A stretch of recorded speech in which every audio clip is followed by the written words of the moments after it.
বিৰোধী ঐক্যৰ মিটিং ভূপেন বৰা সভাপতি হৈ থাকোঁতে আমি সপ্তাহে 10 দিনত দেখাই পায়ে থাকোঁ।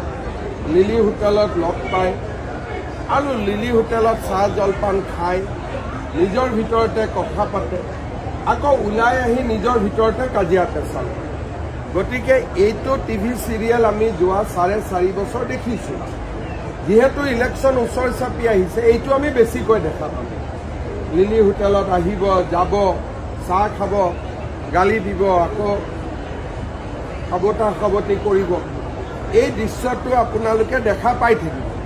কিন্তু আমাৰ যিখিনি NDAৰ মিত্ৰতা আছে, আমি ধুনীয়াকৈ কথা বতৰা পাতি আমাৰ কাম হৈ যাব। এনেকৈ সাংবাদিকক মাতি, আজি মই AGPক মাতিছোঁ, কালি মই BPFক মাতিছোঁ, এনেকুৱা কৰাৰ প্ৰয়োজন নাই। কাৰণ যদি মিত্ৰতা কৰিব লাগে টেলিফোনতেতো হৈ যায় মিত্ৰতা।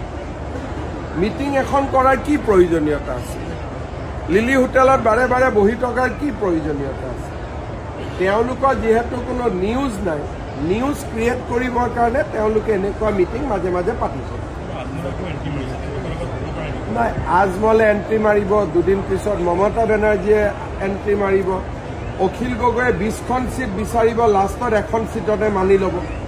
লুৰিণজ্যোতি গগৈয়ে 15খন চিট মাঙিব, লাষ্টত 3টা চিটত মানি ল'ব। মই চিটকেইটাৰ নামো কৈ দিব পাৰোঁ আগতীয়াকৈ।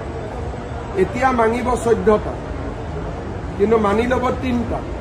অখিল গগৈয়ে গোটেই পৃথিৱীখন মানিব, কিন্তু লাষ্টত এটা আৰু কনচেশ্যন প্ৰাইজ আৰু এটা হ'ব।